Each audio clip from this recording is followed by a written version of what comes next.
that is very, very, very close. Welcome to the League of Women Voters Candidates Forum for the contested races for the St. Charles City Council and mayoral races. Tonight is just the first of our 7 upcoming forums. I am Kelly Rotella, and I represent the Voter Services Committee for the League of Women Voters of Central Kane County, and I live here in St. Charles. First of all, thank you to the St. Charles Library for once again opening the doors for us and helping us in our mission to help educate voters in this election. And thank you to the AAUW for partnering with us on tonight's event. This forum Keep is... it close to your mouth, Kelly. I know that feels very, very wrong. This forum is designed to focus specifically on the contested races. I would like to take a moment to clarify what our empty chair policy is. This ensures that we do not hold forums in which only one candidate is in attendance. In the case of only one candidate's participation, the candidate will have the opportunity to offer a brief introductory statement of up to 3 minutes. However, we are very fortunate that tonight all the contested races are represented here this evening, so those statements are unnecessary. The candidates that are here tonight have all signed and agreed to the format and media policies established by the League of Women Voters, and we have proactively gathered questions in advance from our community and are also welcoming questions from tonight's audience. Please look for our volunteers. They are circulating and they have cards ready to go for your questions. The questions will be reviewed by our trained League members for clarity and relevance.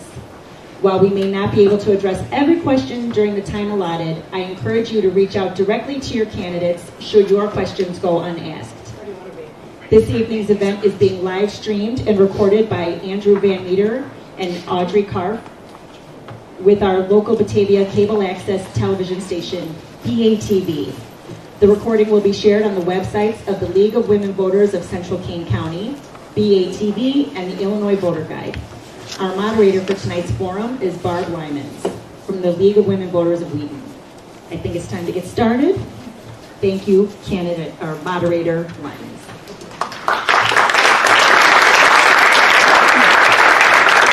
Hi, thank you. Can you hear me, or I'll use my teacher's voice? So, as Kelly said, I'm a member of the League of Women Voters of Wheaton and live in West Chicago, so I will not be able to vote for any of the candidates participating in this evening's forums. The League of Women Voters is a nonpartisan organization that neither supports nor opposes candidates or parties for any office. Providing forums is a major mission of the League of Women Voters so citizens can become better informed about the issues facing their community and to become better acquainted with the candidates running for office. The format for tonight is a candidate forum, not a debate. Candidates are expected to accurately represent the facts and their responses reflect their own views and opinions. We do hope that candidates will speak to their goals and plans and refrain from speaking about another candidate or what another candidate has or has not done. The candidates will begin in alphabetical order with their 1-minute opening statements. They will then alternate the order in which they answer questions for 1 minute. After the question portion of the forum, each candidate will give 1-minute closing statement. Members of the League will act as timers, and I will enforce the time limits. As a former teacher, I have great detention candidate for you at my house, like snow shoveling, toilet cleaning. Should each candidate exceed the time limit, I will ask them to finish their sentence and then move on to the next candidate. To our audience, I would ask those here in attendance to please turn off your cell phones and other electronic devices. I would also ask that you be respectful and refrain from applauding or in any other ways demonstrating support or opposition to a candidate. And finally, to the candidates, everyone here and I want to say how appreciative we are that you are not only willing to serve in office, but who have agreed to be here tonight to share your goals and ideas. So let us begin with opening statements. Candidate Casper, you have 1 minute for your opening statement. Hi, good evening, everyone. My name is Dr. Robert Casper. I'm running for First Ward Alderperson. I'm really honored to be here in front of you all tonight to answer any questions you may have about me. A little bit about myself. I've lived here in St. Charles now for about 6 years. In that 6 years, I've just seen firsthand just how amazing this community is. My wife and I, we were getting ready to move to a new house a few couple years ago, and we decided that we wanted to completely stay here. There was no reason we wanted to move. It's just an awesome place to live. By trade, I'm a family physician. I work with resident physicians in a teaching role. In that role, I spend most of my time looking at different opinions and making recommendations based on varying evidence and opinions that come in from experts. With that, I always have to consider the opinions of experts and their expertise in their roles. This is especially important in City Council, where we make decisions that will shape the future of our city. So I'm hoping to answer your questions this evening, and hopefully you guys consider me when you're filling out your ballot. Thank you. Candidate Sokaitis, you have 1 minute for your opening statement.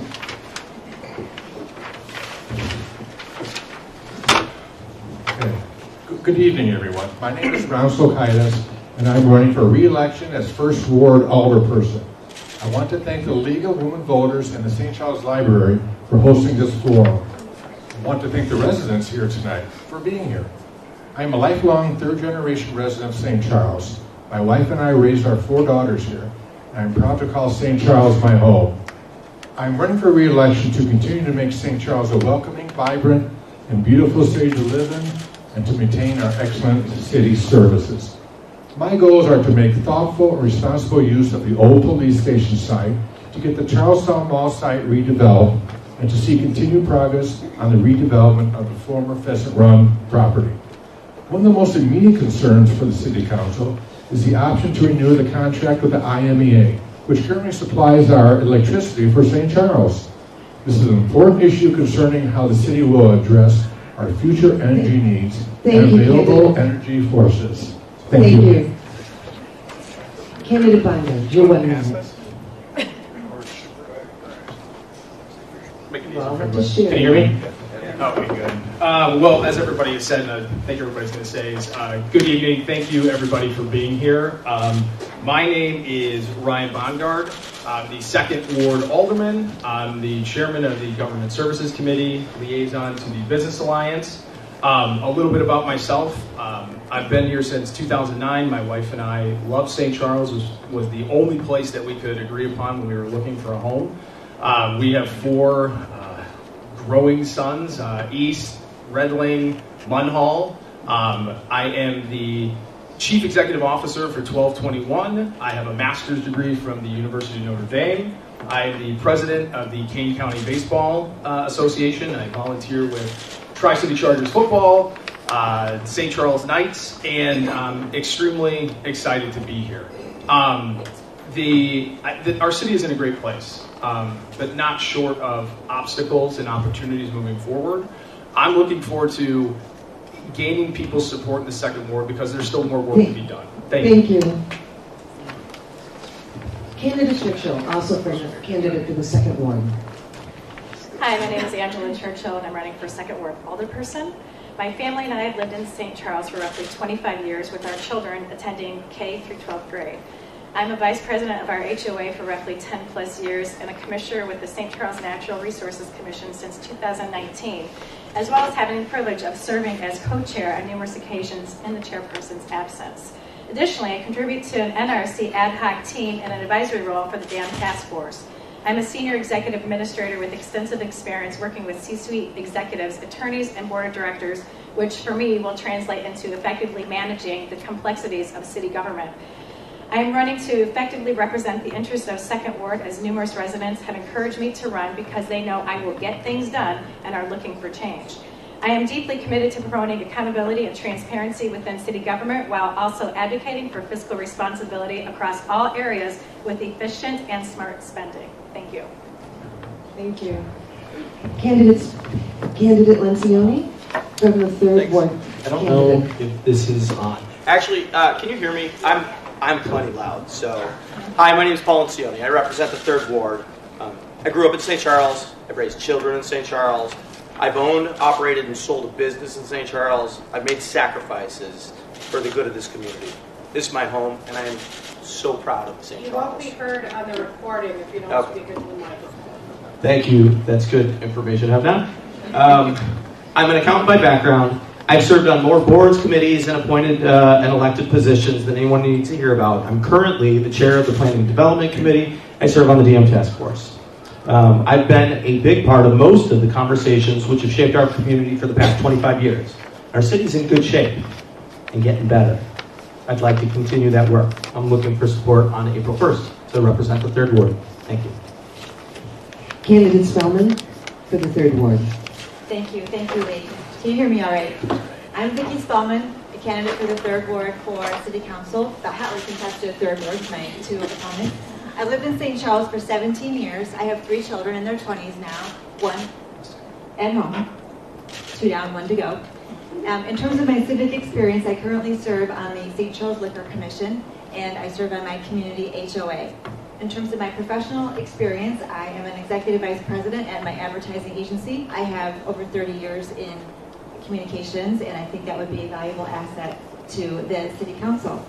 In terms of why I'm running for city council, I think the next 4 years are going to be among the most important in our city's future. Many important development decisions will be made. We have some pretty thorny budget decisions to figure out, and I would like to make sure that the voice of all residents of St. Charles are represented in those important decisions. Thank you. And the 3rd candidate for the 3rd Ward is candidate Weibel. Hi, my name is Carolyn Weibel. I was raised in St. Charles since 1978 and lived here on and off most of my life since then. I'm running, obviously, for the most contested 3rd Ward here. In that time, I've clocked 20 years, Fortune companies in sales, marketing, training management, then 15 years of civic service here in Kane County. D303, I went through an election in 17 and 21. I'm 10 years on the St. Charles Commission 708 board, 2 years on the Housing Commission, 4 years on the Youth Commission. So I know very well how the city works. I also did some work with the legislators here in Kane County, both in state senator and legislation, and also created some of the boards that exist still here in the county. I believe I've always served for the constituents as an altruistic servant, and that's something that I would like to continue here with the city. Bring those qualities to the alderperson of the 3rd Ward. Please consider me for your vote on April 1. Candidate for the 5th Ward, candidate Douglas.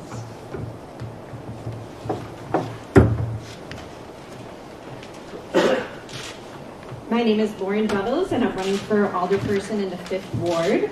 I've lived in Kane County for the last 20 years, in St. Charles for the last 9 years. I have 2 daughters, one who is a freshman in college in Boston, and another who is at East for high school. I love St. Charles, I love living here, I love our community, and I'm proud to come before you as a candidate today. I'm a former educator and community organizer, and I'm very passionate about giving back to my community.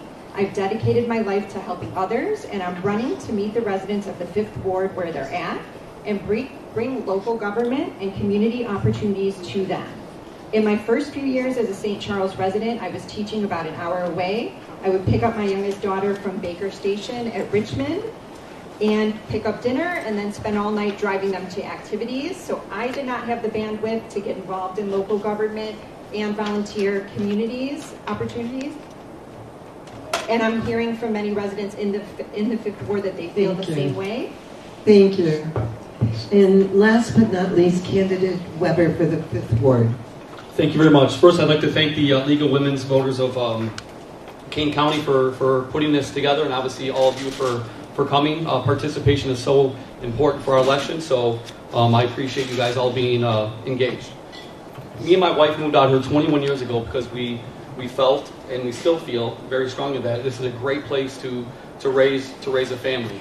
And after being here for 21 years, and now that my kids are getting older, I want to make sure that we can preserve and continue to enhance the quality of life for all of the residents that reside here. Currently, I've actually been in politics for 8 years. Prior to being on City Council, I was on the Kane County Board. I was had leadership roles in many committees there. Now, prior Planning and Development Commissioner, as well as currently Chairman of the Government Ops Commission, and I also represent the City of St. Charles on the TRICOM Board. For those of you that don't know, that is what handles all of our 911 and emergency calls. So I'm here to get reelected to the 5th Ward, so I appreciate you all being here, and I look forward to answering your questions. Thank you. Candidate Silkaitis, we'll begin the first question with you. And the question is, how can the City Council improve or enhance transparency? Well, I think that we can always do more. We have information on our website, but I think there's always room for improvement on how we make decisions in government. And I think we can do better. I'm all for transparency. I just think we can have more information out there, more information for the public to see, mostly when it comes to the financial part of the city. Thank you. Candidate Weingart, same question. Thank you. So transparency to me is a little bit of a tricky word at times. I think you're not going to find a candidate up here on council that doesn't agree that that government has a responsibility to be transparent to its residents, to businesses, etc. I think the city does a lot in terms of information sharing, trying to get that data out there. I think the ways that we can improve, perhaps being more transparent, is being more accessible, is finding out from residents, from business owners, what specifically they feel like they're not getting. What data might they not have access to? What discussion points do they want to be spending more time on, so that we're not the ones providing information that they ultimately feel like isn't effective for them, and now they feel potentially like, hey, you're not telling me what I need to know or what I want to know. So finding a better way to partner with residents and business owners to say, you know what, this is the information that we're supplying. Are we close? Is there something you're not seeing that you want to see more of? Because we can always do better. We can always find that way there. Thank you. And candidates, we've had a request from the audience in the back that they would like to see you get more exercise tonight. So if you wouldn't mind standing as you answer each question, they'll be able to see who's speaking. So thank you. Candidate Churchill, how can the City Council improve or enhance transparency? Well, I do know that the city recently just redid their website, and although it does look pretty, it's really difficult to find things. I've had numerous people do searching and trying to find the simplest things, and if you don't know certain keywords, you will not find it. It will not come up. So then you have to call, you have to ask, you have to do some extra research, and it gets really frustrating for everybody.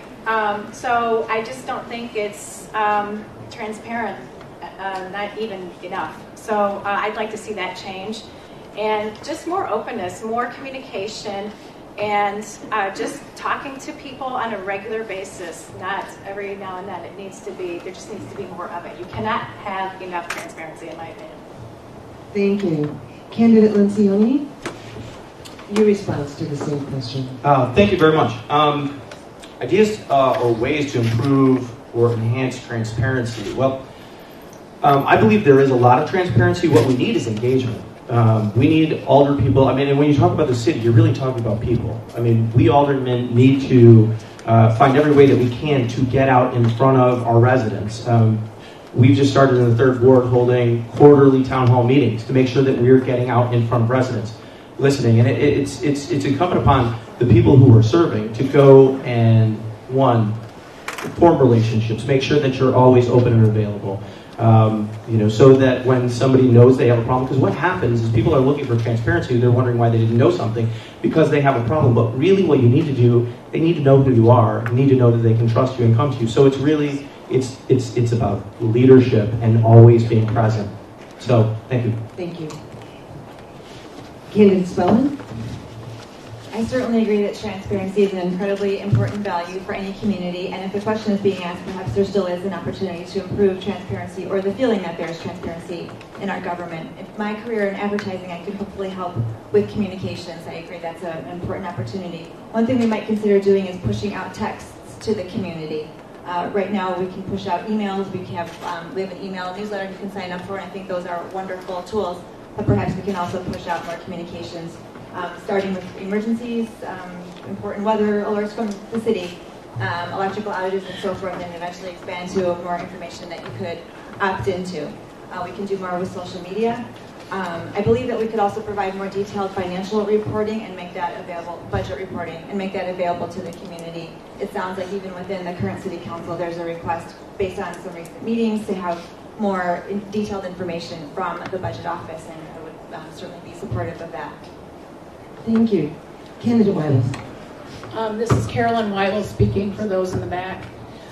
So some of the things, I mean, transparency is a great buzzword, leadership, collaboration, we've all heard those words. Some of the things we've done in the past with some of the other groups I've been elected to was hold coffee clutches or coffee chats open to any of the constituents that come talk to those electeds. But really one of the things that we found that was super helpful that I'd love to see with the city council once I'm elected would be to get some sort of collaboration with our constituents in small groups. So we had created in a different environment small groups, whether it be a business development group or a citizens group regarding different concerns. So that is something I would love to see brought on board so we have more interaction with our constituents directly. Thanks. Thank you. Candidate Duddles. Thank you. I think the city has done a really great job with live streaming of the meetings. I think the problem is engagement. A lot of people are just busy and they don't have time to live stream or go to the meetings. And that's where I think having coffee with the council or some kind of very regular, every 3 months or so, having opportunities for your constituents to come and ask questions and hear what's going on. Many times people don't realize what's going on until the fence is already up and the ground has already broken for something, and they want to know more about it. So regular engagement with the constituents, I think, would lead to better transparency and engagement. Thank you. And Candidate Weber. So I don't believe that we have a transparency issue at all. Obviously, everything we do is public knowledge, right? Everything's publicly recorded. It just comes to how people are also getting that information. So Vicki Smellman, we talked about a texting service. Obviously, it's a two-way street. People have to reach out to opt into something like that to engage, but all the information is there on the website. I do agree that it's very cumbersome to find information sometimes, but it is all there. But as far as just, you have to be accessible all the time. When a constituent reaches out, you have to be responsive. If they call you, you have to call back. If they email you, you have to email them back. You have to be responsive to the constituents' needs. So I don't believe that we have a transparency issue. It's more just communication and how that gets out to all the different people. Thank you. Thank you. Candidate Bongard, we'll begin this question with you. Oh, I'm so sorry. Candidate Casper. Yeah, so with when it comes to transparency, I agree that our government has done a fairly decent job. I do also agree. I was going through the website in the last few days here, trying to just pull up some facts and figures and numbers, and the reality is that it is kind of difficult to find those things on our current website. That's more of an optimization thing that can be worked on through an IT department. That's not too difficult.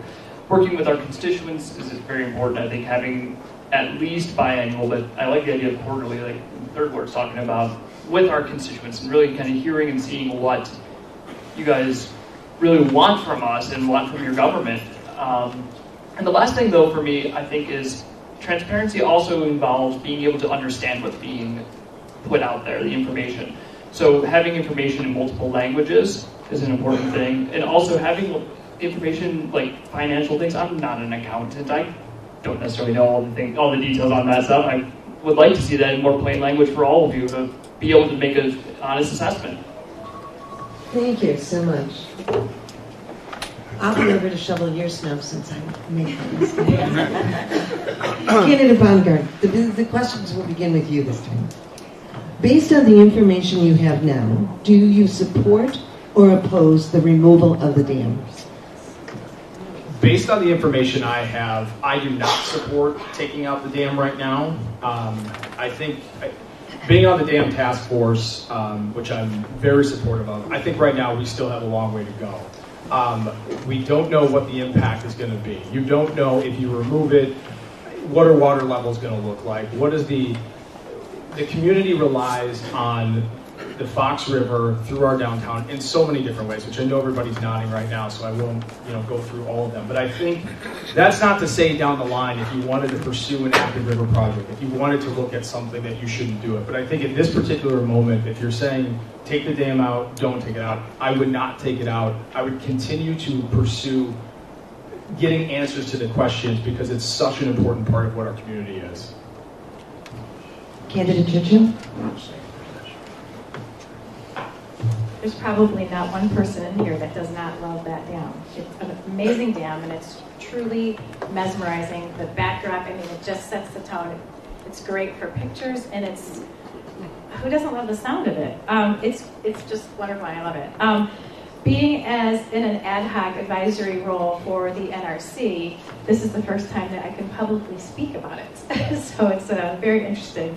But what I would like to do is I would just like to reserve any type of formal comment because as far as I understand, the Army Corps of Engineers is going to be doing another study to address the questions that the task force had.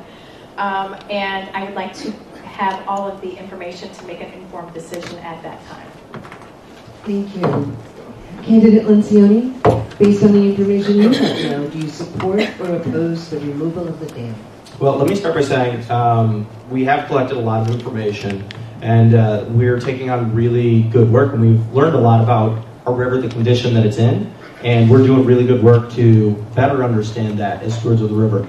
But to cut to the chase, there's a lot of things to be considered, but no, I cannot ever imagine being in favor of removing the dam. It's a vital part of the character of St. Charles. A lot of people don't understand how many ways it participates in the everyday life of our entire community. I think it's incredibly important.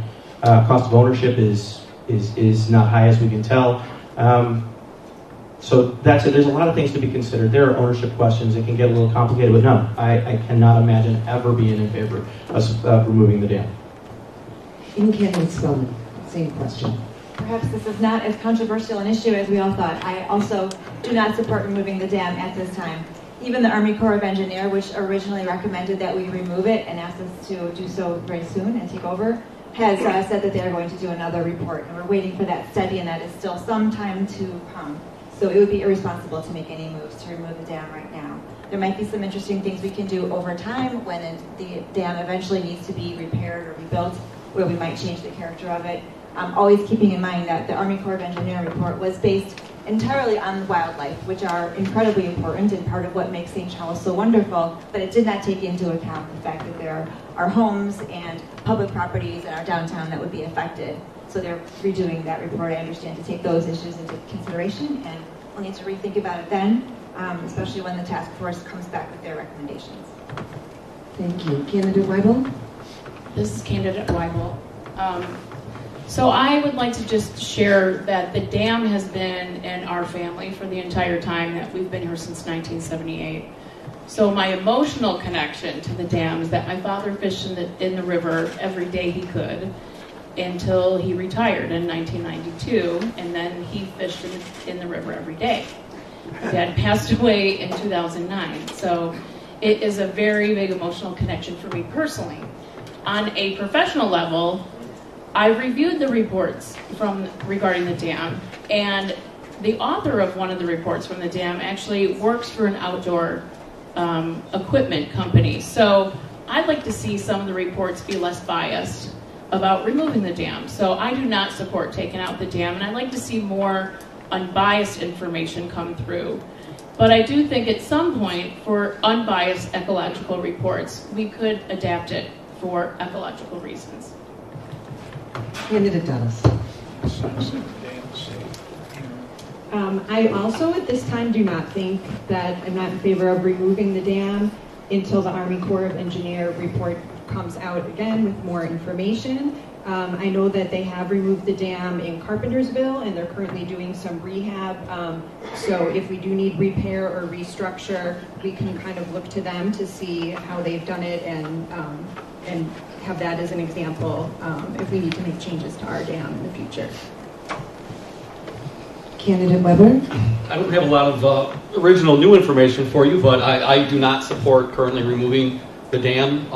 In my opening statement, I mentioned quality of life. That the river provides a lot of quality of life concerns for a lot of people that live in town. And even if the Army Corps of Engineers made a recommendation that we were to remove the dam, they're not responsible for the quality of life of our citizens, and the reason why a lot of us have come come to town. We will be the ones that make the final decision. We're not going to let some other government entity decide what's best for us. So currently with the information, I do not support moving the dam. Thank you. And candidate Casper. As it currently stands, there is definitely more information that is necessary before we make a final decision. I, right now, would definitely recommend keeping the dam in place. That being said, I believe that there may be some opportunities in the future, especially as the dam is aging. If it does come time for repairs, if there's major work that's recommended if we were to keep it in place, is there a way we can balance both the character of having that as well as the ecological and recreational possibilities? So this is kind of a non-answer, I guess, but at the same time, I really think that we need to have more information before we can make an educated assessment of what is necessary. Thank you. Candidate Sokaitis. Thank you. It's kind of a tough decision. I understand the dam. I mean, I've lived here my whole life and it's been here. But I'm leaning toward not removing it. But there again, there's still more information that needs to come out from the government and before I can make a final decision. So, it's kind of like, yeah, I would, I guess I would say at this moment, I'm leaning toward keeping it. But there again, I may change my mind after I get more information. That's what we got to do. As a city council, we got to look at all the information and make an informed decision. Thank you. Thank you all. Candidate Churchill, the next question will begin with you. And the question is this.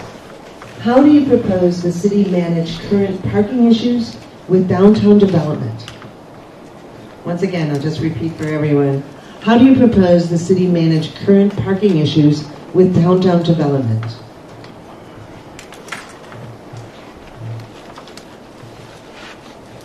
I think that there's several public parking locations that the city could develop and just add on top of, start creating a little bit more parking garages going vertical with what the space that they have. So to try to preserve any type of buildings, I'm not in favor of getting rid of a building to put in a parking lot. But I do know that there are public parking areas that could, put maybe 1 or 2 levels, 3 levels, I'm not sure, it depends on the location, that might help alleviate some of the parking issues that we have. Thank you. Candidate Lencioni. Thank you very much.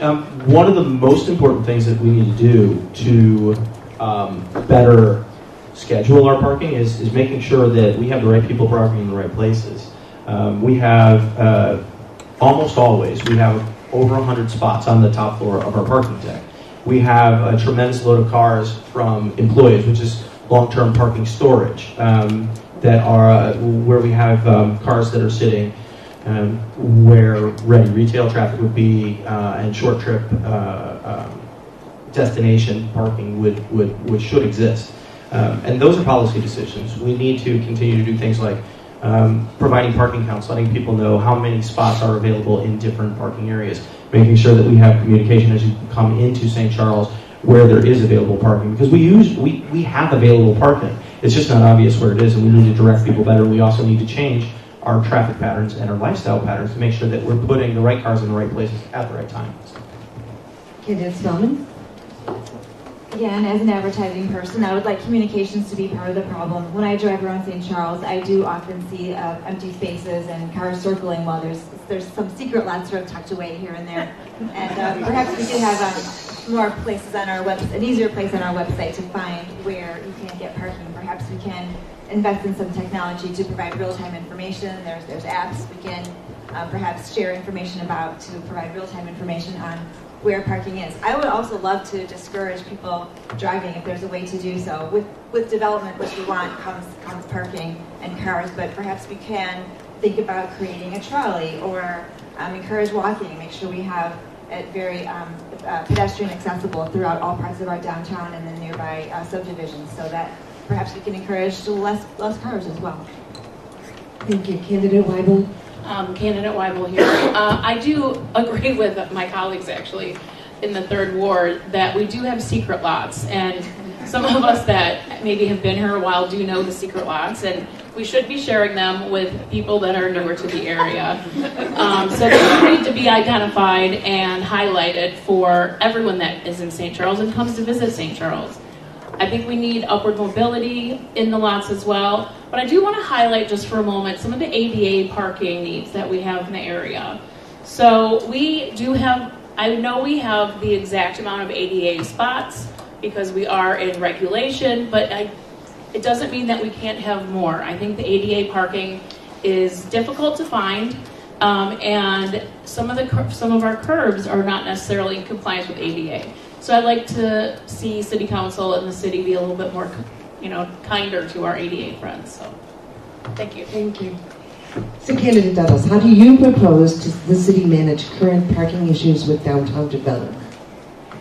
I do agree about having better communication with the parking that we have available. It would be nice if there were notifications where you can see how many spots are available so you don't have to go into a parking garage that maybe does not have spots available. I also, Vicki, you took my idea for that trolley answer.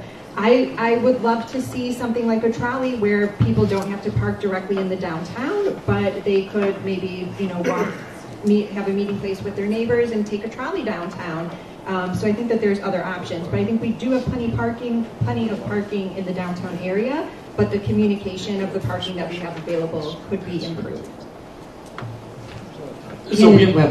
Thank you. So we've spent a lot of time on City Council, obviously, discussing parking. Some of the things that we did last year, we commissioned a parking study to verify what everyone felt like in town, that there wasn't a lot of parking. And from that study, it did show that on the west side of town, there was a little bit of extra parking. The east side of town, this side is very dense. I would like to see in the very near future the ability to have some additional parking added to this side of town. But one of the things that we've done as a city, we're going to pursue getting parking spot counters put into the parking garage. As Alderman Lencioni said, oftentimes on the top deck there is available parking. But if somebody who's coming from out of town, and we have a lot of commuters that come here to solicit our businesses, they do not know that there is parking available. So if we had counters, they would know to get utilized more. So thank you.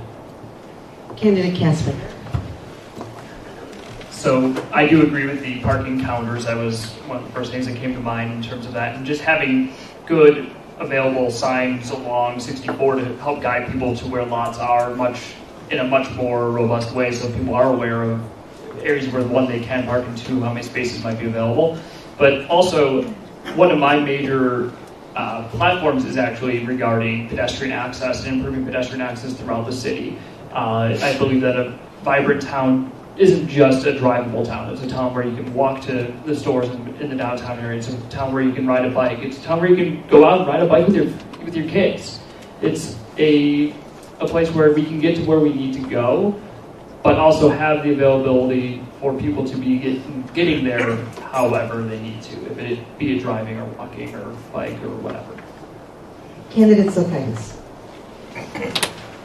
Thank you.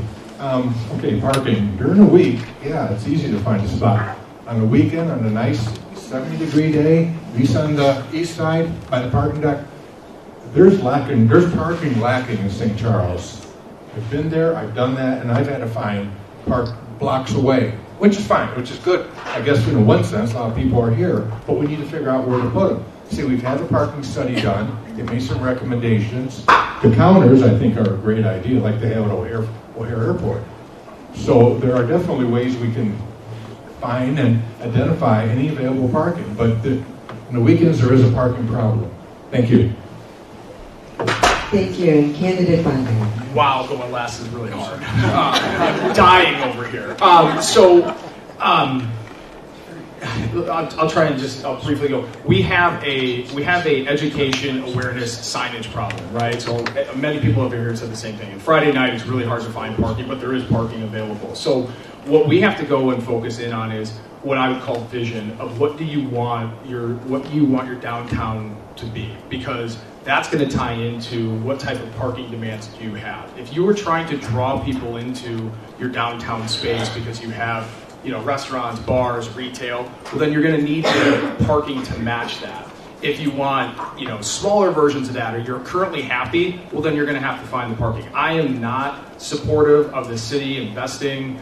I mean, if you look at how much it costs to invest in building parking, it's extremely expensive, and if that's going to fall on the city, that's really tough. But the big way to answer parking is what type of downtown, what type of city do you want to be? Thank you. I'll just add, I really hope you share with me the secret parking before the next question will begin with candidate Lencioni. Okay. Do you support the early renewal of the city's electric contract to 2055 by the April 30th, 2025 deadline imposed by the Illinois Municipal Electric Agency? The IMEA contract. I don't support it. I don't oppose it because there's too much that we still have left to understand. If, let's just say, regardless of IMEA, if we had amazing electricity that was very responsible and reliable right now, I would sign a contract for it. The amount of lead time that you need to make sure that you have electrical supply is significant. I mean, we're talking about the largest contract that we're going to enter into, but we don't know right now.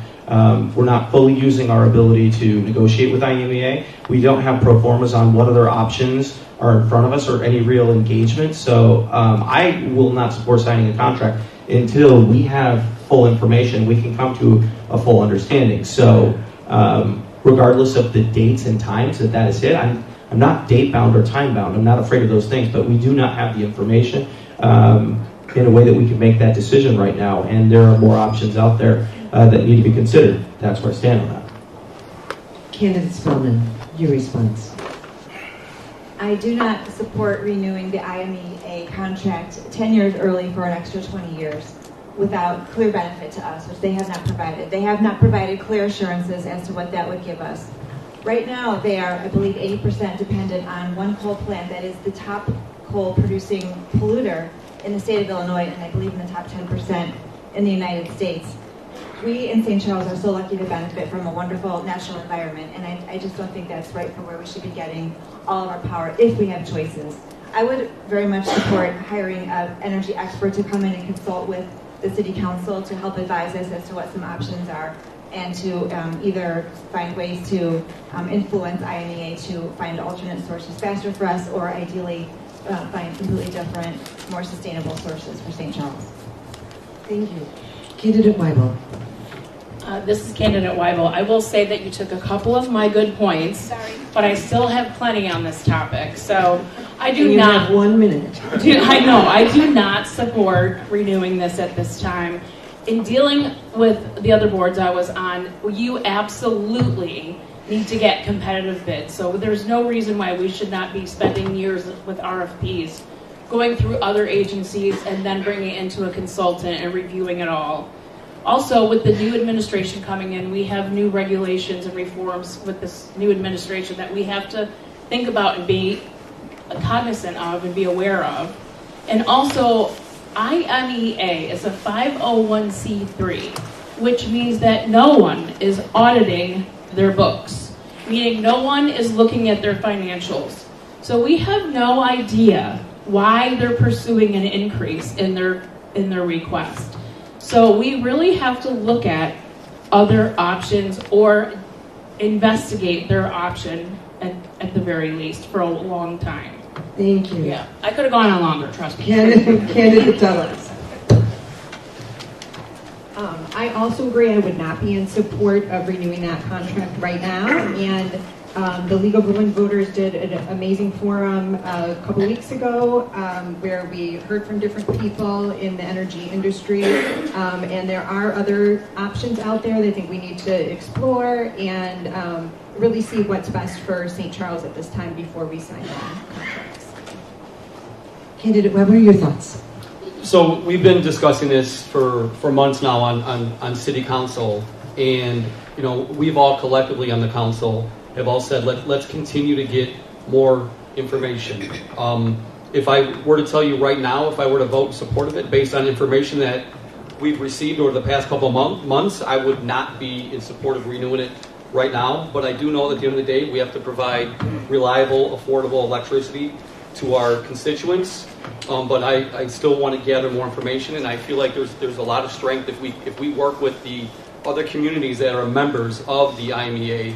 I feel like we have strength in numbers, and I think that it's starting to happen. So thank you very much. Candidate Casper.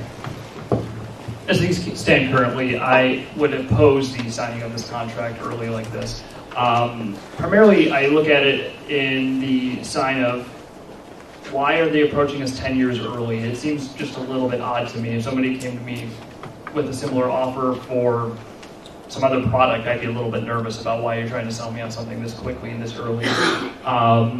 Also, when we look at the ecological impact of just having most of our power coming from coal sources, we're benefits of this electricity, but at the same time, folks in Washington County downstate, they're at higher risk of heart attacks and strokes because of the power that we're getting. And I think that that's something we should also keep in mind and keep apprised of. Thank you. Candidate Sokaitis? Thank you.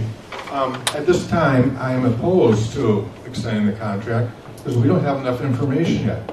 I want to know more about what are alternative sources. Are there renewables out there? There are other companies out there. We don't have this information yet, and if I don't have the information, I need to have it so I can make a good decision. I understand we need our electricity in St. Charles, and everybody depends on it. I want to make sure we do the best we can for the residents and for the environment. Thank you. Thank you. Candidate Baumgart. Thank you. So I mentioned earlier that I am the chairman of Government Services, so probably the one person in this room who could say I've been on this for quite a while with city staff. And the obvious answer is no, given the information that we currently have, given the questions that council currently has, doing a contract renewal is not in the city's best interest. But again, you're going to have to go back as a council, as a community, because we were all in this together, to decide where do you want to get your power from. If IMEA comes back and says, yes, we can meet all those standards, would that change your opinion? If it's finding the best deal, if it's guaranteeing a particular energy mix, those are questions right now that as council, in elections, in just community involvement, we have to step up and have those conversations. So I'm not in favor, and this is the same message I shared back in, this was March of last year, of getting this ask. We are so far away to having answers to these questions that we have to pursue. Thank you. And Candidate Churchill. IMEA, Uruguay. So IMEA wants St. Charles, along with Winnetka and Naperville, to sign a contract 10 years earlier than it's supposed to expire. Normally, you're supposed to give a 5-year notice. They want to have us sign now. They want us to sign right now. The other towns are not doing anything right now. They're hiring people to answer some of their questions, and they told them they're not going to sign. If we don't sign, we still have a contract with them for 10 more years, so nothing changes. We will still have plenty of time to review other options that will be better than what we're getting right now. The new contract that they want us to sign will lock us up until the year of 2055. We can't get out of that contract, not without paying a lot of money. So it's definitely no, we should definitely not ever sign that. No. Thank you all. The next question is going to start with candidate Spellman. And the question is, many residents are concerned and complaining about their increasing water bills. Why do the bills keep rising, and what can be done about this? We all love living in St. Charles, don't we? It is a beautiful town. It is an old town. And so we have big infrastructure bills. It comes with the territory. And unfortunately, there's a lot of infrastructure repairs that are coming up soon for us. And that is one of the biggest issues facing City Council in the next 4 years. There are some really thorny budget issues to determine to pay for major sewer and water upgrades. So they just have to happen. If we postpone them, eventually we'll have even bigger bills. And we need to take care of our infrastructure in order to continue to attract business and to take care of our people. So it is unfortunate that our bills are high. If I am fortunate enough to be on city council, I will do everything I can to try to help the council, working with city staff to find creative solutions to managing the budget to be able to pay for these essential services in the most efficient way possible, but they probably are what they are to a large extent. Candidate Weibel, same question. Thank you so much. This is a question I feel very passionate about as well. So on my page, which I'm not going to talk about, but I showed a picture of our brown water in the 3rd Ward. So in particular, on the Western Ward, we have a water problem. So I've met with the Public Works several times over the last several years. And what's happened is water's not sexy, right? The last several councils have not approved a 20-year improvement infrastructure plan. So everyone has kicked it down the road, and you have aging a water system, 130 years. Some of those pipes are wood, some of them are very old and probably not good for us, good for our children. And you can't continue to just kick an infrastructure problem down the road. It has to be maintenance. Our water bills are going to increase, but we also need a city council that is going to deal with it. Thank you. We can't ignore it. Thank you. Candidate Douglas? I would just second what everyone else has said. This is an old town. We do have improvements that need to be made, and that is part of the reason why we have the high cost. Also, I would be interested in maybe getting a grant writer for the city and looking at ways that we could obtain grants to try to keep those costs down for our residents, especially as we continue to replace the lead pipes and water mains and maybe expand to build an 8th well for St. Charles. Thank you. Candidate Weber, get you. Yes, thank you. So, water, obviously, it's something that we use every day, and something that we don't necessarily see what's going on underground. But we do know that on both sides, we have to pull it out of the well so that we can use it and drink it and consume it, and then we also have to treat it when we're done using it. And it's very expensive to do both in a compliant, safe manner. Recently, the past couple years, we did a huge infrastructure upgrade as far as the treatment of the wastewater on the west side, and now we're having to, go through and start to update things from the downtown out. Yes, it's going to be expensive, but as we know with things that have happened recently, water is critical to our livelihood, and it's something that I would never want to shortchange, and make sure that we do make the necessary investment to make sure that it's safe and we're treating it safely. Thank you. Thank you. Candidate Casper, many residents are concerned and complaining about their increasing water bills. Why do the bills keep rising, and what can be done about this? Well, as has been said across the board here, one, the infrastructure is aging throughout the city. I have seen multiple repair projects that have been ongoing through my ward in recent months since I've been here, just making my way around. I lived on the west side previously, and at that time we had issues with water quality that was just consistent. I think that we do need to make these investments. In terms of how we fund them, however, I think is where we need to be looking at creative sources, whether it is looking in the budget, if it is looking at grants. We need to make sure that we make the appropriate changes, one for our water safety, for our water quality, and just for the overall reliability of it as a resource. Thank you. Candidate Sakaitis? Thank you. Our water bills are high, my water bill's high, and there's just 2 of us living in our house. Now, part of the problem and part of the reason for the increase is that between the state and the federal government, they are mandating that we upgrade our water system. So we don't have a choice in the matter. Unfortunately, someone does have to pay for it. Unfortunately, it's the taxpayers. I understand that, and I'm always, last year we discussed a rate, we're going to raise them higher, we cut the rate down a little bit, but eventually we have to repair our infrastructure. So I'm all, something we got to do, and we're going to have to take care of it one way or another. Thank you. Candidate Bunga. Thank you. With 4 growing sons, water is a commodity in our house. this is an easy one, and I'm going to go back or tie this into when we talk about transparency. If you follow city meetings, if you follow the reports, you know the answer to this.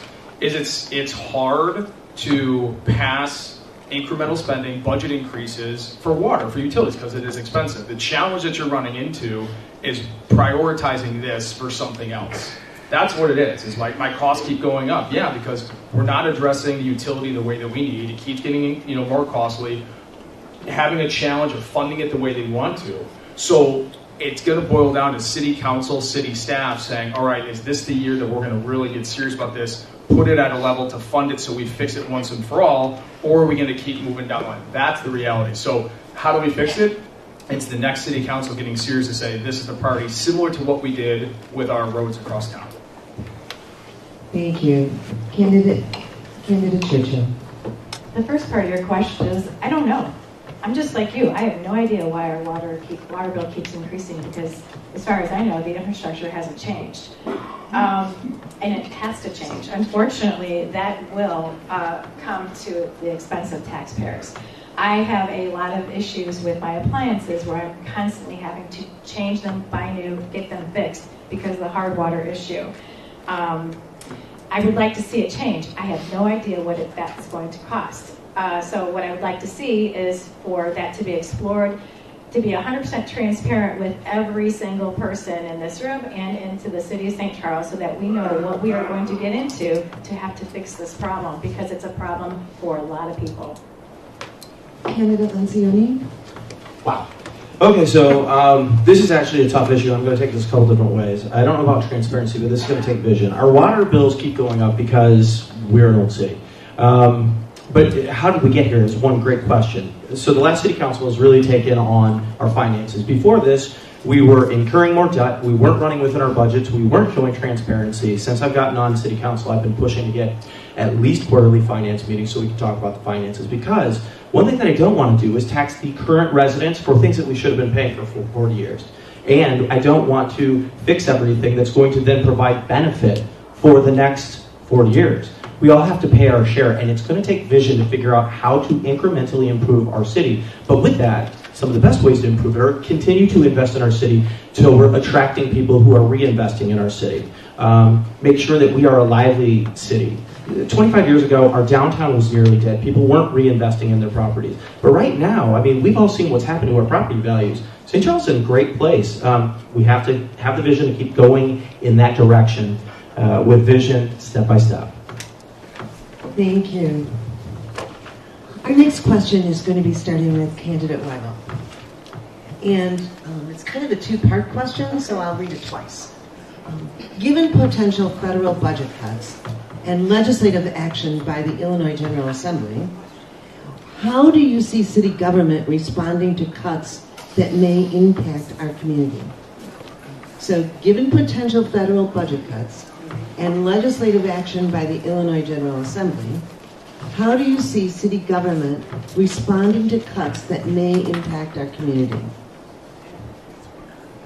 Okay, so this is something that unfortunately this area is very familiar with. The state of Illinois is great with budget cuts towards education, towards civic cities. So the one thing we could do in our budget is do a budget analysis. I don't think this city has done that in the recent past. When I watched the budget review on Monday, it did talk about strategic goals, but it didn't really state what they were. They didn't go over the P&L, so I'd love to see a more specific, broken out budget, because for us as a city council to look at what we need to cut, it needs to be informed by staff exactly what's in it. So when you're trying to lean out a budget, you have to know what's in it. You have to do the analysis before you look at setting the budget for the year. Kenneth Dulles. I will say when I was at the financial meeting this week, I think that the city is doing a really great job about being transparent about upcoming costs, and I think they're doing a good job with their budgeting right now. I'm not sure exactly. I guess we don't know what cuts may come up. So I guess we would take it as it comes and see what alternatives that we have for that. I can't answer without something specific. I'm not really sure. Thank you. Candidate Weber. Yes, thank you. So, one of the things that the state has done to us is, they pass along a lot of these unfunded mandates. One of the unfunded mandates would be, at the state level, would be, telling our police force that they have to have body-worn cameras. Obviously, that's a safety thing, and obviously we follow through and make that happen. But then we have the federal mandates where it's lead line replacement, which will be north of or about $100 million that federally they're mandating to us that we have to figure out, and that ties into the whole water infrastructure discussion. But then locally too, at the state level, we used to get 10%. We used to get back of local LGDF, local government distributed funds. We used to get 10%. Currently, we get 6.16%. So we have to continuously fight the state to get revenue that is supposed to be ours. Thank you. Candidate Casper.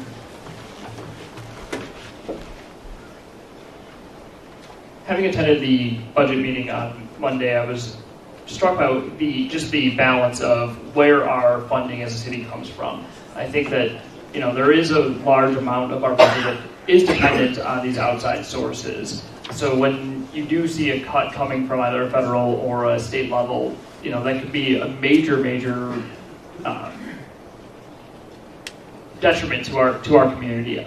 In terms of how we balance that out, I think it's one, while we're able to, I think investing in the major projects that need to be done earlier, so that way, we're not kicking that can down the road like we've been talking about. So that way we're not facing that further cliff while we're looking at maybe lower budgets, lower income for the city. Thank you. Candidate Zokaitis.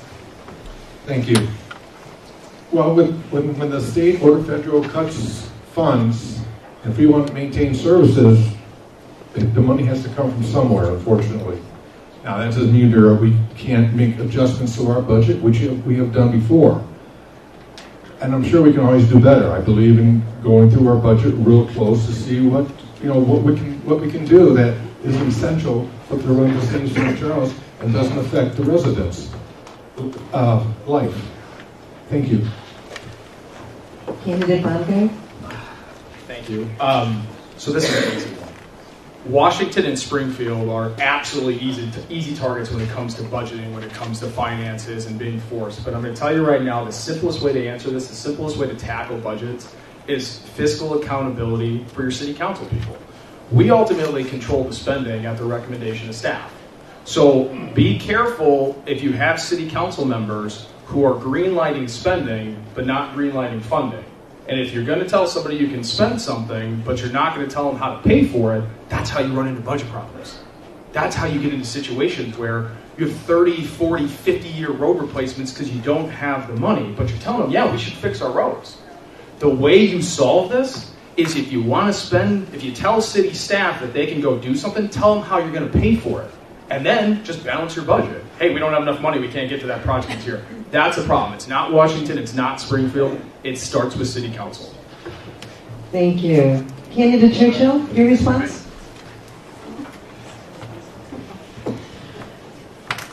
With regards to the budget cuts, I think you would just pretty much treat it as if you would do your own household. What you do is you cut out excessive spending. Sure, the nice things are really nice to have, and we would all love to have them, but when it comes to tighten that belt, you really need to be careful of where the money goes and how it's going to go further past what you spend it on. So I think careful consideration to how things are being spent would really just take care of a lot of that, and then just help with outside sources, with offsetting all the costs with potential revenue coming in from developments would be a massive help. Aside from that, helping, being able to review quarterly financials would be a help, but without them, it's hard to know what exactly to cut. So hopefully if I get on it, I can do that. Thanks. Candidate Lencioni. Thank you. It's just going to keep getting harder. there's going to be less to do more. Our pensions are eating up more of our budget than anybody would have imagined 20 years ago.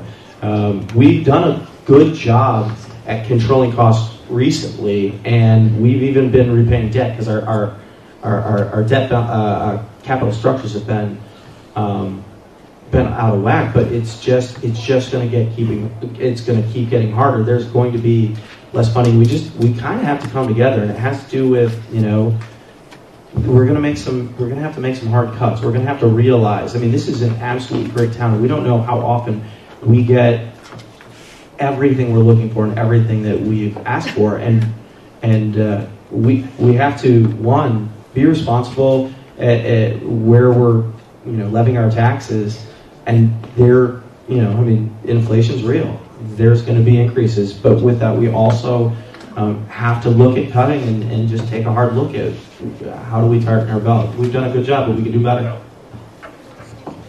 And candidate Spellman. Thank you. Yeah, this is a real problem. I know, for just a couple of examples, the state of Illinois recently required that we no longer collect taxes on groceries. And during the COVID era, we received all kinds of grants and benefited from lots of funding. That way, that's not going to be here anymore. And we talked about infrastructure, pensions, lots of expenses are increasing. So what do we do about that? I think that one of the specific things we can do is work really hard on paying down our debt and making that less of an interest payment going out, and so that we can borrow as inexpensively as possible in the future. And belt tightening for sure. And I would also believe that there is going to be places we can find savings with careful analysis, greater transparency in the budget that we have now, so we can find places to identify some savings. Well, candidates, that was our last question. And so it's time now for closing statements. Candidate Duddles, you have 1 minute for your closing statement.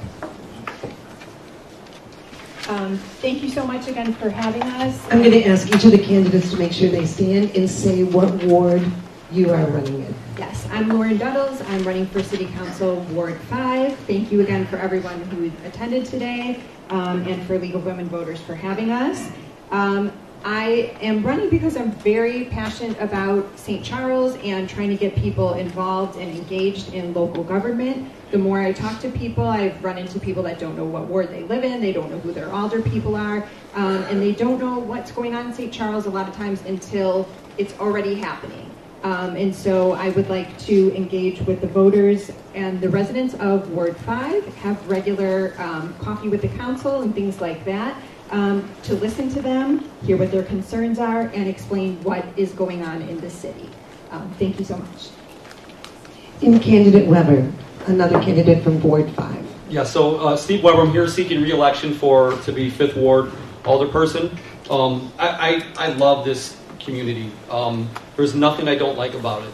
Obviously, we have issues just like anywhere else, but this is a great place to live. I recommend so many people to move here on all my business travels. I always talk about St. Charles. I love the entrepreneurial spirit that we have here. I love the engagement from all the constituents.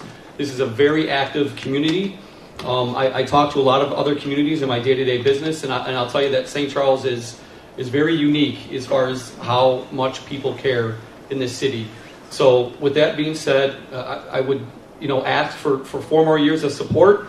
We have more work to do, but things are going pretty good in town. So if you live in the 5th Ward, vote, get your neighbor to vote, and win with Weber. Thank you. Candidate Casper from Ward 1. Yes, hi, I'm again Dr. Robert Casper with Ward 1. I want to take a moment to thank the League for hosting this event, the St. Charles Library for giving us this beautiful space, and then for all of you for being here.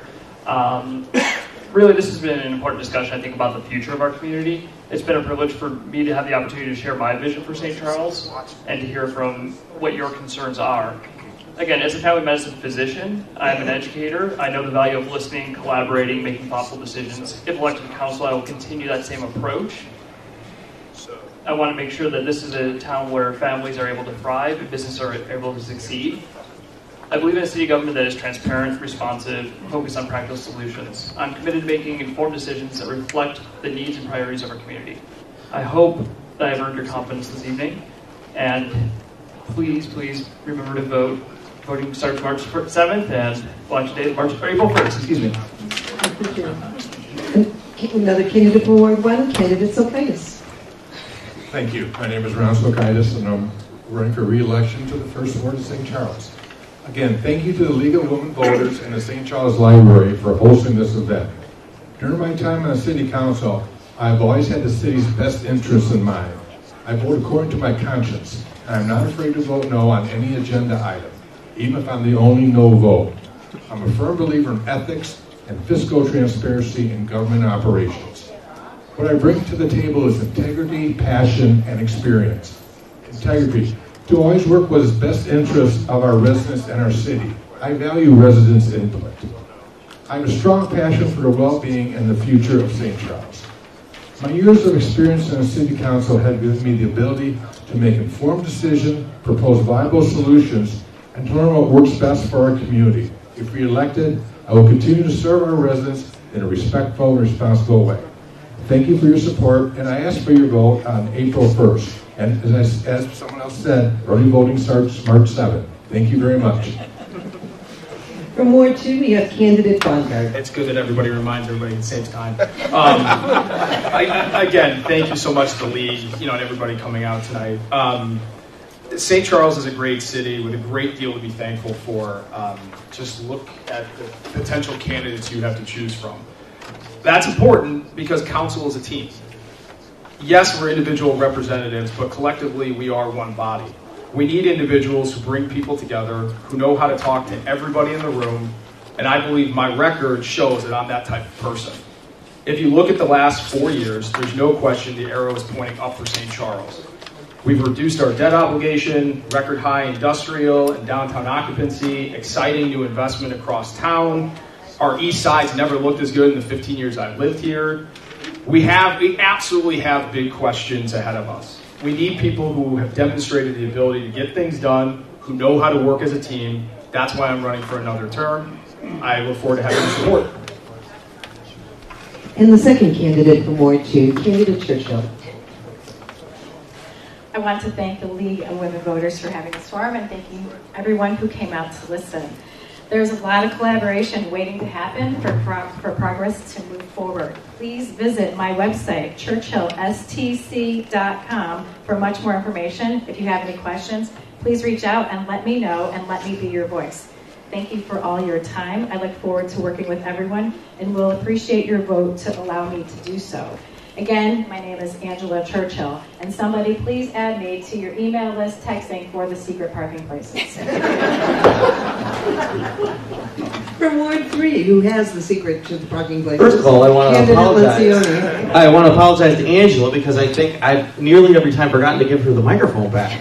But first, thank you all for being here today. It's an honor to be here with you. Paul Lencioni, I'm running for re-election in the 3rd Ward. The things that make me a good alderman are that I never stop working to bring this community together by listening, by building relationships, and by seeing the truth of both the hard decisions which must be made and the compromises which are sometimes necessary. It's a hard job, and it's even harder when you keep an open mind and remain willing to see and commit to the biggest truth, that this is all of our home together and that we're not opponents, we're neighbors. So I'm seeking re-election on April 4th, and I'm looking for people's support. Also, because I have a second, one of the best things that we need to do to solve some of the budget crisis, we need to become net importers of tax growth, and that is investment in the business community and growing our brand as St. Charles. Thank you. Another candidate from Ward 3, candidate Spellman. Thank you, Vicki Spellman, Ward 3. Thank you, League of Women Voters, and all of you engaged citizens. I just want to point out this is the League of Women Voters, and there is one woman on St. Charles City Council right now, so feel free to lean towards electing women to City Council. In my role in client service at my job, I am responsible for the client satisfaction, for managing the business. Whenever they call, I'm the one that they call. I have to pick up the phone and make sure that they're happy. I would look at my constituents as my clients. I am trained like a Pavlov dog to answer my phone, respond to the text, get back to people right away. I will be extremely responsive. That's very important to me. I will figure out a solution to your problem, or I will tell you who can solve it and how long it will take. That's it. Please vote for Vicki. And candidate Weibel from Ward 3. Thank you, everyone, for coming out tonight. Thank you to our organizations that hosted. I know it was a cold evening, so I appreciate you leaving your warm homes. As I mentioned today, I had 15 years of experience in public service. Some people might say out there, oh, we want some new blood. And that's great. But I was called to action to serve because I saw a need in the third ward. We have some serious times ahead of us, and you need people with some serious experience. Experience in negotiating, analysis, budgeting, collaborating, leadership, governance, and listening to our constituents. As we move on, I'm just going to speak from the heart. As we move on, you're going to need someone who can walk you through this time, walk you through the changes that we have, and improve your livelihood. And that's what I want to do and continue to serve this great community that I grew up in, live in, and raise my family in. So please vote for me on April 1st. Thank you. Thank you. Please join me in thanking the candidates for their time and talent and ideas.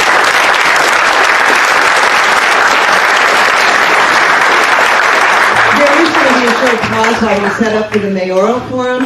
And just a gentle reminder, no campaign literature or buttons should be distributed in the forum or wall.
a good chance of getting one of those seats.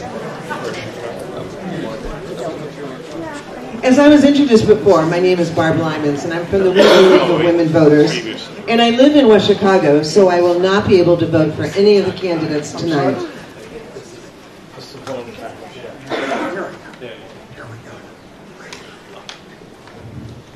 The League of Women Voters is a nonpartisan organization that neither supports nor opposes candidates or parties for any office. Providing forums is a major mission of the League of Women Voters, so citizens become better acquainted and informed about the issues facing their community and to become better acquainted with the candidates running for office. The format tonight is a candidate forum, not a debate. Candidates are expected to accurately represent the facts, and their responses reflect their own views and opinions. We do hope that the candidates will speak to their goals and plans and refrain from speaking about another candidate or what another candidate has or has not done. The candidates will begin in alphabetical order with their 1-minute opening statements. Then they will alternate the order in which they will answer questions for 1 minute. After the question portion of the forum, each candidate will give a 1-minute closing statement. Members of the League will act as timers, and I will enforce the time limits. Should a candidate exceed the time limit, I will ask them to finish their sentence and move on to the next candidate. To those in the audience, I once again ask you to make sure that your cell phones are turned off and your electronic devices are silenced. And I would also ask that you be respectful and refrain from applauding or in other ways demonstrating support or opposition of a candidate. And finally, to the candidates, on behalf of everyone here, we do want to say how appreciative we are that you have chosen to run for office and to be here tonight to share your ideas. So let's begin. Candidate Hull, you have 1 minute for your opening statement. Fantastic. Well, first of all, good evening. My name is Clint Hull, and I'm a lifelong resident of St. Charles, 32 years, married to my wife, Amy, and we have raised our 4 kids here, all D303 residents. My mom was an English teacher. My dad worked at St. Charles Kitchens. They were invested in the community, and they taught my sister and I at a very early age it was our responsibility to give back to St. Charles because of what St. Charles gave to us, and that's what I've done. Professionally, I've spent 32 years in the court system, first as a prosecutor, then as a judge, working directly with the St. Charles Police Department to protect and serve our community. Outside of professional, personally, I've been involved in the community for the last 45, 50 years, serving as park board president, coaching basketball and soccer for 15 years, serving on the Booster Club in a number of different ways. My favorite thing to do as a leader is to put together a team, work at serving our community and solving problems. I'm really excited to be here tonight. I'm excited to see all of you, and I'm excited to solve St. Charles problems. Let's talk St. Charles. Candidate Vitek. Good evening. Thank you to the League of Women Voters for hosting this candidate forum. I'm very pleased to be here. 15 years ago, I chose to move to St. Charles and raise my family in this very special town. I now stand before you, having had the pleasure to serve as your mayor for the last 4 years. Prior to that, I served as 4th Ward Alderman, and I've also been a youth commissioner, resulting in more than 9 years of municipal government experience. Experience does matter.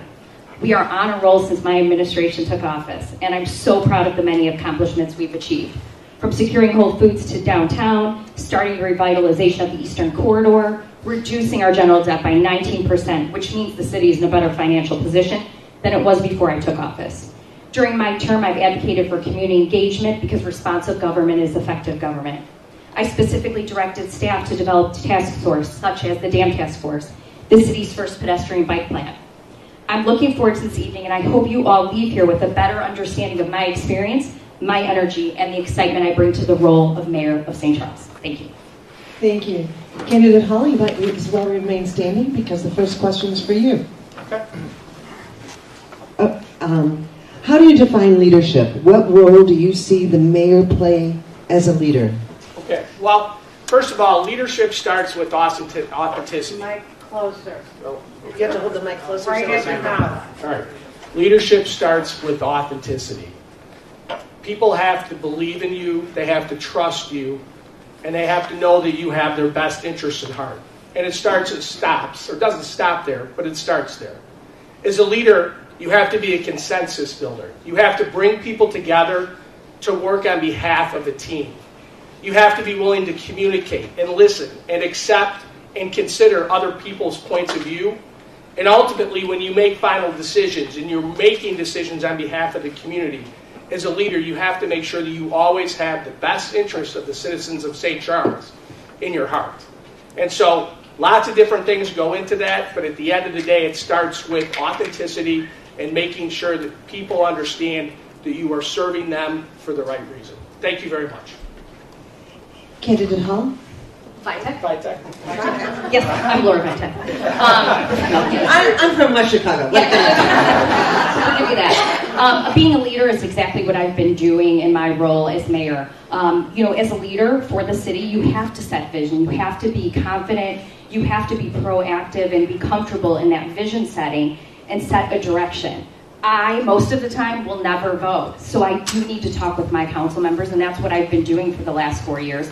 And 4 years as an alderman, I served in that role under a leader. So I learned how that leader and the other leaders before me have led. So you need to be okay with stating an opinion, but also bringing other people along as well. Obviously, the job I have is what is in the best interest of our residents and businesses. And I'm trying to lead the city forward to make it a better city for all of us, and including my family. Thank you. They're providing your cue cards. Thank you. Candidate Hall, how would you promote diversity in our community? So are we switching? I thought that the rules said that, I'm happy to answer the question, but I just answered the last question first. So I think it's me. Yeah. We're going to get back onto my chart, so we're going to cheat a little bit here, and you're going to go first again. All right. Absolutely. As the teacher, I get it 100%. I was going to say, listen, I know you talked about... I control those timers. Well, asking a lawyer to do anything in a minute is difficult. So would you mind repeating the question again? Sure. How would you promote diversity in our community?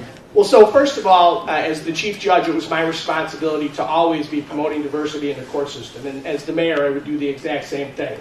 It's important that our community, that everybody feels welcome, that we're inclusive, and that we have a diverse city council and city staff.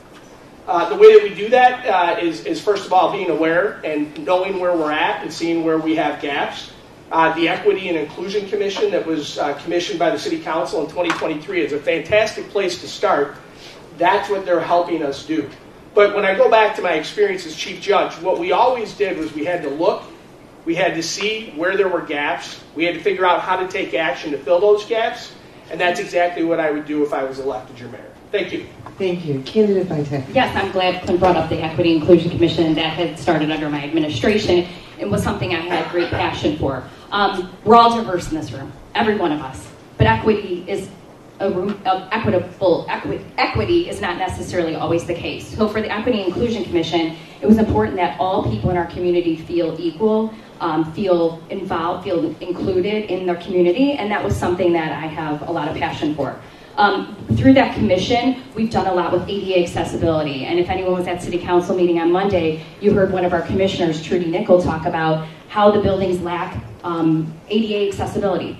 That's huge for a group of individuals with special healthcare needs that sometimes often doesn't get the same treatment, and that is a diverse population. So mainly, I think that I've shown that through my administration, developing that commission and really working through some of the tough questions and tough conversations has been something that I've prioritized. Thank you. Candidate Vitek, the next question is, under what circumstances do you feel that it is justified for the city to give public land to private companies at no cost? That's a really good question. I know it's sticky for a lot of individuals. We have done this before in the history of history of St. Charles. We don't necessarily do it without a cost. There has been space given for parks, and that's through the Park District. For the city, we do recognize the benefit of some public land being for better pedestrian, bikeability, and walkability. So in those cases, for our community to be better to get around, that case, it is important, I think. We've done a lot with some looking at public land at the PD, which we're currently doing and getting community feedback on, and we have before, and we've learned a lot of lessons there. Doesn't mean we wouldn't ever do it, but I think it has to be the right project, best interest of the city, St. Charles, best interest for our residents, businesses, and you have to also understand that sometimes when you do that, it does provide a greater economic benefit than if you had not. Candidate Hall. Okay, this question is directly referred to First Street when the city of St. Charles closed down a block in order to benefit one business. I was completely opposed to that. I agree, there are times when it's a good idea, park districts, school districts, but when you're talking about listening to the residents of the Fourth Ward, when you understood the issue that closing that street was going to cause to them, when you ignore those concerns and instead block off an entire street for a business without any compensation or very minimal compensation, I am opposed to that. So ultimately, again, I agree that when we had COVID, absolutely makes a ton of sense. But outside of that, in a very limited situation, would we ever, or should we ever, take away and give public land for the benefit of a private agency? So that's where I stand. Candidate Hall? The next question. No, I'm sorry. So you're back on Hall. Yep, you're back there. What is wrong with me? All right, Candidate Hall. With respect to ethics, how do you address developers who hold contracts with the city and wish to donate or do donate to public campaigns? Okay, well, again, first, when we talk about ethics and we talk about transparency, it's very, very important to make sure that everybody is upfront and honest when you understand that there are businesses and people that are contributing to campaigns, and then what those candidates are doing and acting on. As a judge, one of the things we always had to do is we talked about having to recuse yourself when you believed that there was a conflict of interest or there was even an appearance of impropriety. And that's what we're talking about. I'm not accusing anybody in government at all of doing anything wrong, but if you are going to accept, and that includes me, with the contributions, if you are going to accept contributions, you have to understand that what comes with that is a responsibility to understand when those issues come in front of City Council, that the public has a right to know that you've accepted those contributions, and that you also then have to make sure that you're making a decision to be able to disclose that, and in necessary cases then recuse yourself from being able to make a decision on that particular issue. Candidate Vitek. Yes, I pride myself on being ethical. I have a role in the not-for-profit sector for a 501c3. Clint's right. I mean, you can see all of our contributions. Anyone can look them up. And we have contributions from our friends. We have them from businesses. But we do take an oath to be ethical. And so I pride myself on that. I do operate in that way. Many times, either one of us as mayor will never have to vote. It doesn't happen often. But as long as people understand that, we're aware that you all know what kinds of contributions we have, and they're because people love this community, but being beholden upon that is not something I would ever do. That's not ethical, and that's not why I chose to be mayor. I think I got it right this time. Yes. Candidate Vitek. Yes. What solution would you provide in support for affordable housing in St. Charles for hard-working, low-income people who work here but can't afford to live here? Gosh, that has been like a very, very tricky question. I'll kind of go down a couple avenues here. We have a housing commission, and we've been working hard to see how we can better spend that trust fund to be able to identify areas where we can have attainable housing. We don't want to just make it siloed, because that's not good for anyone. That's not good for the people that live here. With attainable housing also means that we have to understand that this is a great, but it's an affluent community. It's an expensive community. We have to help individuals not only find housing, find jobs that they can keep, find ways to fund their children's education and the sports that are associated with them that we all know cost a lot of money. Attainable housing is very important.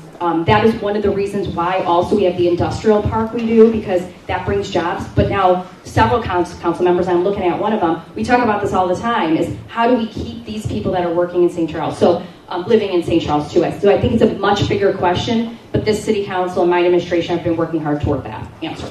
Thank you. Candidate Hall? All right, this is one of these times where we agree, 100%. We want to have a community where people can afford to... people can afford to come and they can afford to live here. I've been going to city council meetings for the last 15 months. I've reviewed the affordable housing ordinance. We see developers come in and instead of providing affordable housing, pay cash in lieu of that, which goes into that trust fund. But it's not an easy problem to solve. I'm concerned about our seniors who are here, who have to try to afford and remain in our community. What do we do about them as well? How do we make sure that they don't get priced out of our community? There are no easy answers. What it comes to is an awareness, trying to be creative, trying to be thoughtful, and trying to figure out each time somebody comes in front of us, is this an area where affordable housing could be? What do we need to do to try to address it? And what creative solutions or innovations can we come up with? Because right now, and I'm not faulting the current administration at all, it's a difficult situation. So you got to be innovative, and you got to be creative, and you got to solve that problem. Thank you. So, Candidate Hall, what is your vision for the Charlestown Mall? Can you explain why no progress seems to be made? All right. So the mall's been vacant 7 years, and you're giving me 1 minute. All right. Real quickly, there's no easy solutions. Number one, this is the number one issue people talk to me about. First thing we got to do is we got to be transparent, and there's got to be something on the website, a dashboard that keeps everybody up to date. In a nutshell, this is what I would do if I was elected. Number one, get on the phone with the Kraus Company and say, I'm coming out to California, I want to talk to you, and I want to learn why we haven't been able to get this developed. On my way home, I'm making a call to Urban Development and the other developers that have pulled out of this project to say, why is it that you initially came into this and then backed out? Was it something to do with the land? Did it have something to do with what we were doing? What do we do? 15 seconds. Number three, next thing we're going to do is we're going to call the communities that have been successful. Nothing is the same, but what have they done that we haven't done to be able to do this? And then going back to the communication part, got to have it on the website, got to let the citizens know what are going on. Maybe this is happening, but I'll tell you what, as a citizen, I don't know. And I've been going to city council meetings for the last 15 months. So pull up our sleeves and get it done. Thank you. Candidate Vitek. Yes, the mall. Okay. Well, we all know Fox Haven's coming, and I believe that is going to spur development there. Fox Haven Square is right next to Charleston Mall on the west side of that property, 20 years vacant. Kind of the similar situation. The mall isn't vacant. Von Maur is thriving. The Classic Cinemas is there. We do not own the mall. Two people own it. Chuck May, who I would suggest we wouldn't fly to California, but we brought him out here a couple times because that costs less. So we've done that. We've met with him. We've talked about that. On our website, it does state where we have been with Charleston Mall, and that's what the new website has been trying to do that we've just created recently. But the mall is bringing in $200,000 a year in sales tax revenue, costing the current owner $1 million plus to upkeep it. If we purchase the mall, that would all be on your backs, and we certainly don't want that. So what we are doing is talking with people who have purchased the property next to it and others, and there is interest. I'm confident over the next couple of years, just like I said, that property 20 years vacant, look at us now. So I'm confident that the mall there'll be some movement in the next few years. Thank you. Thank you. So on the same pattern, there's a question about what plans would you like in the development of the old police station? Okay, I'm going to say something. I have never said I'm demolishing the municipal building, ever. Go look at July 25th, 2022 minutes and see what I've said. I think a few of you probably got them in your mailboxes too. Never said that. It's not going anywhere. However, what our city council has decided to do is from the previous administration, we took the plan to do what they all said, as me as alderman too, and put an RFP up there. We had some real estate people on it. What a learning experience. We heard from the community. Lots of Fourth Ward residents are here now. We heard from you all. So what we've decided to do is an RFP to study the utilities, studying the parking, studying parking, studying all the factors, and community engagement. We've already determined that's what will be next. What I think will likely happen is something that balances that area of the community. Something smaller scale that complements the Potawatomi Park, which is a huge gem in our community, and also the river. So I think it'll be something balanced, not something like you've seen in the previous proposals. Thank you. Candidate Hall. Sure. So in 2017, the city council made a decision to move the police station to where it is now. We've just done a feasibility study 7 years after that decision was made. I had hoped that feasibility study would have been done a long time ago, which would have helped us understand what that land can provide and what it can't. Citizen engagement is huge. It wasn't done. We need to be proactive, and we needed to reach out to the citizens of the Potawatomi area and ask, what are your feelings about what you think should be down there? What concerns do you have? And that should have been done a long time ago. It's great that it's happening now, but it should have been done a long time ago. A couple different concerns that I have, or a couple different things that I think are musts for that area. One is whatever goes down there, we have to protect and maintain access to the riverfront for pedestrians and for bikers. And number two, whatever it is that the feasibility says can go down there, again, it has to be responsible, it has to be thoughtful, and it has to be done in a way that complements the Potawatomi area. And that's it. Thank you. Candidate Hall, do you support an active river type project? Okay, so I have been going to the River Corridor meetings, and John Radchuk is here, for probably the last year. I have read all the documents about the river, the active river project, and I think that there are very, very exciting things that are in those proposals. At the bottom line, when you hear the alderman talk, the issue is what can the city afford, and how do we even get there? So again, we have a lot of exciting stuff. The River Corridor Foundation is a fantastic committee with good people with great ideas. The issue is what can the city afford, and how do we pay for that? So I love the city is a jewel, it's a gem, it provides a lot of different things to us. We want to always look for ways that we can innovate and find creative ways to use that. But at the end of the day, we have to figure out how to pay for that as well. But just a shout out as I'm looking, I see a number of River Corridor Foundation members. I have enjoyed being a part of those meetings, and I appreciate the work that you're doing on behalf of our community. Candidate Vitek, Yes. the same question. Shout out to John Radchuk too. I saw him when I came in. Yes, I mean we should be using our river. It's right in the middle of our town. How can we better do that? And John and I have had conversations, and others like Laurel Mode, about which ways. What is it? Is it the active river? Is it a zip line? You probably heard that back in 2016 with the Active River Project. No doubt that our river is a gem and we can use it better. What that really means? Well, you heard the candidates before us talking about water costs and all these other prioritizing of projects that are due to the aging infrastructure. Well, of course that's something, but there are opportunities, and John and I have talked about it, with grants, foundation grants. As you probably remember, we did fund some of First Street with the St. Charles Initiative, and that was $2 million given from you all, because you care about the city. So I think there are ways that we could better utilize our river. I don't know if it's the Active River Project in its entirety, but those conversations do need to go hand in hand with the dam discussion and with the municipal site discussion as well. Thank you. Candidate Vitek. We heard about this question from the council candidates, so I ask it of you both now. Do you support the early renewal of the electric contract to 2055 by April 30th, 2025 deadline imposed by the Illinois Municipal Electrical Agency? I think I'm aligned with most of the alder persons that were up here before saying, we're not there yet, but would I be opposed to signing it early? Not necessarily. I am obviously 100% for renewable energy. We've gone from 9% to about 11%, and now we also are bringing a solar farm on next year, and we're looking at battery storage. Those are all things I care about, and I care about for our community. But as we know, some things at the federal level do change, and we know funding is changing. So given that, I have to look at that as a mayor and inform our city council to make the best decisions. Will it be less risk if we know we can get our renewables to above what Illinois is currently at, 7%? We are currently there. So would I be opposed to signing a contract if I knew it wasn't going to be on your backs to pay for it, and I knew it was the less risky project while we were also gaining renewable energy sources? No, I wouldn't necessarily be opposed to that. But we still do have a lot of questions to answer. We're in constant communication with Naperville and looking at their data from their consultant, and that's currently where we're at. We're definitely spending a lot of time on this issue, and it's very important. Candidate Hall. Okay, I do not support the early renewal.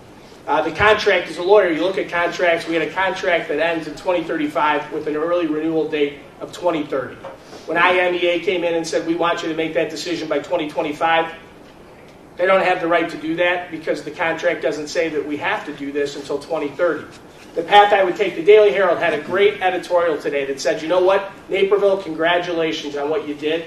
You hired a consultant to help enhance and supplement the information that you have to make an informed decision. And that's what we need to do. The city of St. Charles, if I'm elected mayor, I want to hire a consultant that will continue to help supplement the information that we already have.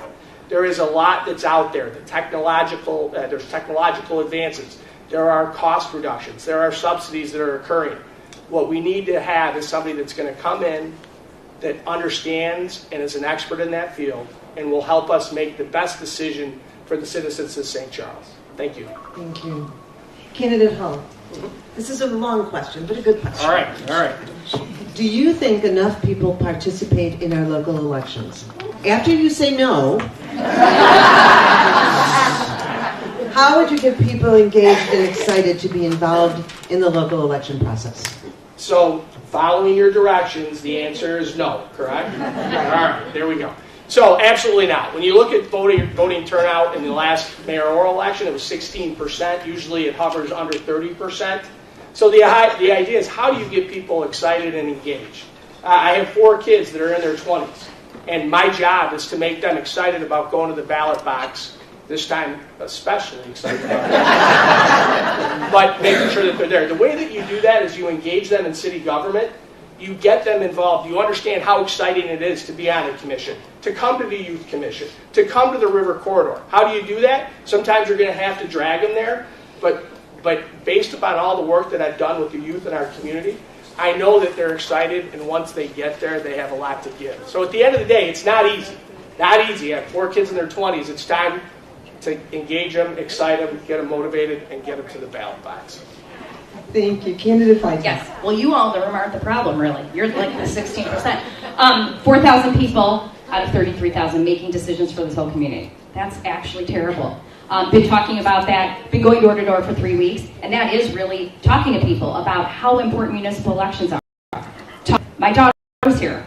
I'll call her out. She hates it. She will be 18. The first person she's going to vote for is her mother. And educating, I have that would have never voted in a municipal election. Significant other has never voted.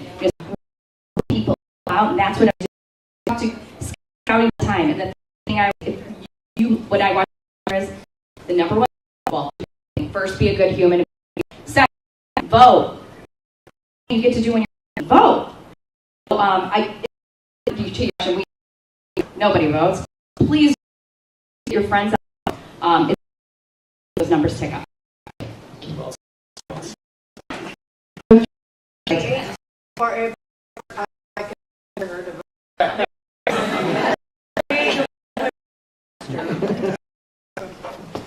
I'll give you Patty's. Next question, Candidate. What is the best way to increase engagement with the citizens? Also, was asked last period. We do have in our technology and tools, and it isn't perfect, but we've made some adjustments. We're texting. Always talk about information available. We're trying two-way street. I've seen that before. Hopefully educate people if they're in Charles, but all staff, you're welcome to do staff. They will answer. But communication is, and to us as officials to do our best to reach opinions. That is always, or at least that's what he's coming. It's not right. Everything our job that we're open and available. Candidate Hall. Great article on communication about how some people like to get a newspaper. They get it on videos. Responsibility to make sure we understand information is being received, that we do the different ways that our citizens videos, newsletters, or something like that, or emails. Over study room number 4. I've spent my campaign. People and they've wanted to talk about the issue. I've invited them to the library, study 4, you cover it, no cost.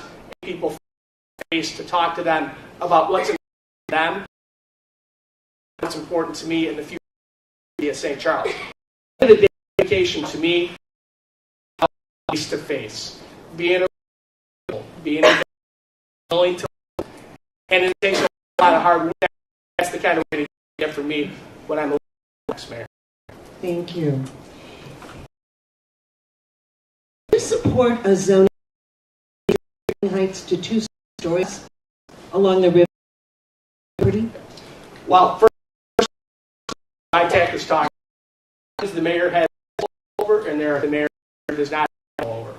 That's obvious. City council. I understand wanting to make sure that can impede upon the river. It's a balance. You have to sit there.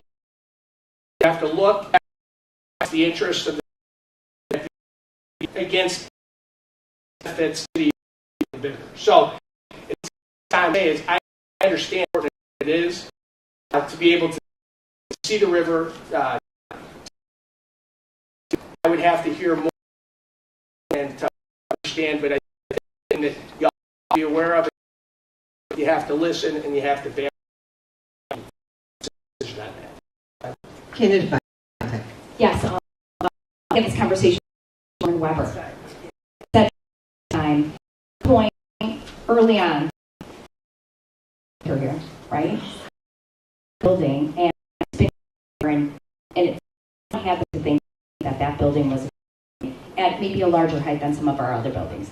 So to Clint's point, we don't necessarily make all those decisions, but I think if it's the right project, let's look at it. I'm open to ideas. I wouldn't just shut down an idea because of specifically a building height, but I think, if someone brought that to me, I would say, let's talk about it. Let's talk about it with the city council. Let's talk about it with the community. Is it the right building? If it's not, that's okay, but talking about the idea isn't, I don't think, necessarily evil. I think we should be discussing ideas. Doesn't mean the idea is going to happen, but open discussion is important. Thank you. Candidate Vitek. Given potential budget cuts and legislative action by the Illinois General Assembly, how do you see city government responding to cuts that may impact our community? Okay, well, in my role, we responded to them the other day before the federal mandate was rescinded. So what we did immediately is got in conversations with my city administrator, our Metro West group of mayors, and started identifying the things that would be funded at the federal level. And that may continue to happen. So we looked at body cams, we looked at infrastructure funding, and began to document what those things are. We have to do that at the state level all the time. The grocery tax, we know that's being cut. How are we going to fund that? How are we going to compensate for those things that when we don't get our LGDF funding? What are we going to do? We talk about this on a regular basis, and what that means is prioritizing projects. I mean, there are so many needs here. We have to prioritize, but that is something that we've been doing on a daily, and more so now, is just looking at what we might have to do. And it really does come down to prioritizing projects. Candidate Hall. Yeah, this is, again, one of these situations where I think Mayor Vitek made a lot of really good points. Bottom line, it comes down to prioritizing. When I ran the 16th Judicial Circuit, when I served 550,000 people, when I was the chief judge over Kane County, there were times that we had to make important decisions about what we could afford and what we couldn't afford. We talked about needs versus wants. And when we see reduced funding or unfunded mandates or money that's taken away, that's exactly what the city council and the mayor have to do. We have to balance. We have to understand what is it that we need and what is it that we would like to have but that we can't afford. The other thing is you're going to continue to want to rely on intergovernmental cooperation between the city, the parks, the schools to see, are there things that we can do together to share costs in order to reduce the cost to the city. And then ultimately, you're always going to be wanting to look at grant funding, looking for other ways to generate revenue, other ways to pay for things. But at the end of the day, you have to make tough decisions, and that's how you deal with it. Thank you. Candidate Hall. There's a huge concern about the immigrant community and the role of ICE. How is the city prepared to handle the possible capture of illegal immigrants? Well, that's a huge question. That's a federal question. Not one that I think that the mayor has a position, but what I will tell you about St. Charles is we want St. Charles to be a place where people feel welcome. When people come to our community, we want them to feel that they're welcome and that they can be respected and involved. But when we talk about that, I hear rumors all the time about, we have this many people that are going to be coming to stay at the Kane County Fairgrounds. We have this many people that are coming. Those are rumors. And so when we talk about immigration and we talk about what the city of St. Charles can do about immigration issues, it's a federal concern. If there was something that was brought to us, we would, again, always want to communicate and work with the governmental agencies. And as mayor, that's what I would do. But again, I think that when we're talking about immigration policies, sanctuary cities, that's a federal issue. Thank you. Candidate Vitek? Yes, there are federal laws, obviously. What we've been doing is the city administrator and I have sat down with our police department and sat down with the school board, because the human issue is that you have to remember you have children and your children go to school with these children. So there's a human issue. But there are state laws. We've had conversations with our law enforcement, like what happens if? And the law enforcement by state law cannot get involved. They will not get involved. So we know that in Illinois it's a little different. But regarding that, I mean, there is also this human component to it, and there are wonderful people out there that have been walking around educating our businesses. I don't know if Sue Sanders is here, but I know she's one of them. I just what to happen if. So I think our community's been great in coming together and educating people. We're working with the other governmental bodies. I'm in constant contact, my administration is, with our police department on the what ifs. So I think it's just being prepared and knowing what people's rights are. That's very important so that we can make sure that they're getting their rights. Thank you. Thank you. Another concern, Candidate Vitek, is there's growing concerns from dramatic climate events across the country. How would you ensure St. Charles is prepared for a potential catastrophic storm? Wow, okay. That's a big one. We have a great fire department that we can work with, but I think in terms of climate events and climate change and all that, gosh, big question. Working with our state legislators and officials in local communities through our police department and the fire department, just making sure that we're prepared. I know those conversations happen on a continual basis.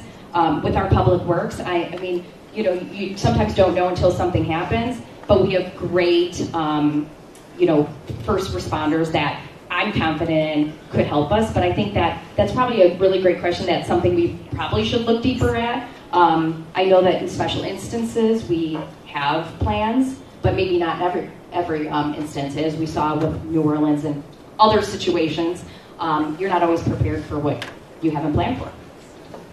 Candidate Hall. Okay, and now when we know that these are occurring, we do need to plan.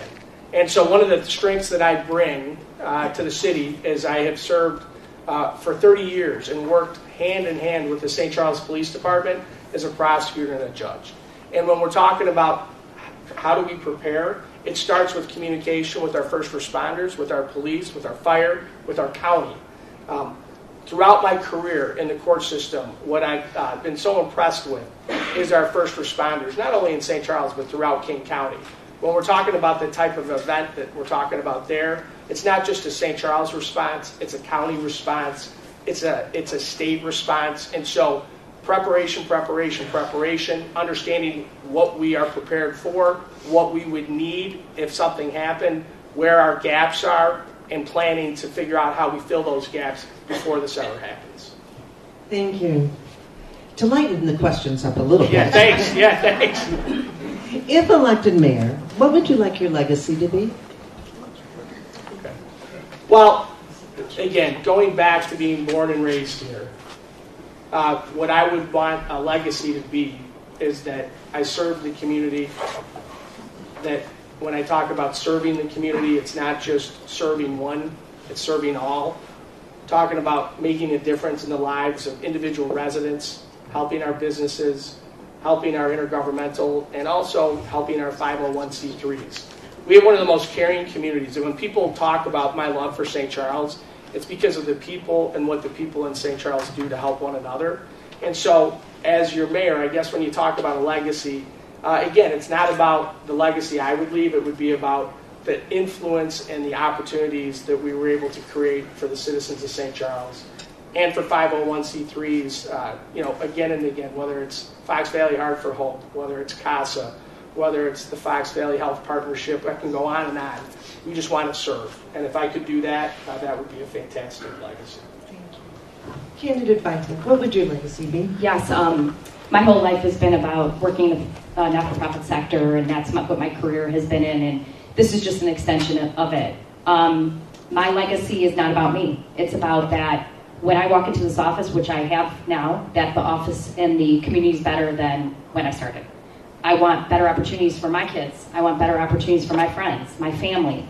I want people to want to come here. I want people to want to live here, raise families here, work here. So really, it's not about me. It's just that if I can do something small to just make this community a little bit better than I started, that's the legacy I want to leave. Thank you. That was our last question, because I do want to leave time for you to be able to meet with your constituents as an individual. So let's take a deep breath, and we'll start with candidate Vitek for your closing statement. Yes, thank you so much, League of Women Voters, and everyone here for taking your time out. It's been my honor to be your mayor for the past 4 years. Our city is thriving under my administration with the hard work being put in by our city staff and the council members who have dedicated their time and energy for our city. Our downtown occupancy rate is over 95%. We have fewer empty storefronts than we did 4 years ago, and our businesses, retail and restaurant, are performing strong. Our industrial business occupancy rate is sitting at 97%. Having a clear vision for our future, expressing clear policy platforms, and getting the work done comes from having a foundational understanding of the issues before us. That is why experience matters. It's why every modern-day mayor of St. Charles served as an alderperson first. My guiding principle has always been that we must put the city, our residents, and our businesses first, and we should do what is in the best interest of St. Charles. As your mayor, I have shown that I'm willing to listen, learn, and seek more information when making decisions. I pledge to continue to act with integrity and will bring the same energy and enthusiasm into our next 4 years. I ask for your vote for re-election on or before April 1st. Thank you so much for listening tonight. In candidate Hall. Mr. Weber said win with Weber. I'm going to go back to 7th grade, take a hint, vote for Clint. Why should you vote for me? First of all, I'm going to start with my 20 years of experience, leadership and management in the public sector. I haven't been an alderman, but you know what? I have been a chief judge. I have been the first assistant state's attorney. I have been a park board president. And I've served 550,000 residents as a chief judge, which is 20 times almost greater than the city of St. Charles. I'm a consensus builder. I bring people together. That's what I've done my entire life. Our city and our city council works best when all 10 aldermen feel that their voices are heard and respected. As your mayor, that's what I'm going to do. And finally, my passion for St. Charles is off the charts. I've been going to things my entire life, not because I feel like I have to or because I'm obligated to, but because, you know what, I want to support the people and the causes, and I want to support the city. What I learned very early on in my life is that good isn't good enough. And if I'm your mayor, I'm going to work every day to make the city of St. Charles the best it can be, because that's what the residents deserve. Thank you. Thank you. Please join me in thanking the candidates.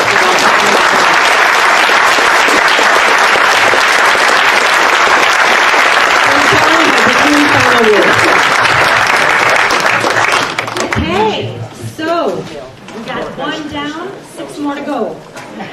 So we're wrapping up tonight's forum. I would like to extend my gratitude to all the candidates for your participation and to the audience for your engagement. Your presence tonight demonstrates the importance of civic involvement and the desire for informed decision-making within our community. If your question was not asked tonight, and we have a lot left, please direct them to the candidates.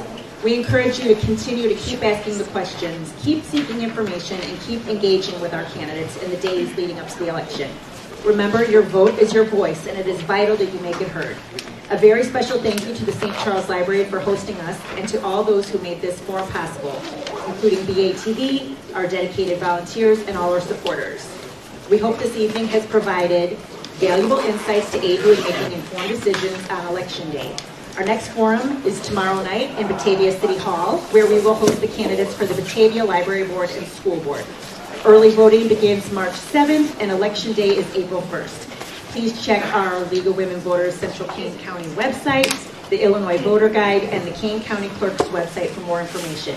Thanks again for being here. Safe travels home, and let's continue to engage in meaningful conversation as we work together to strengthen our community.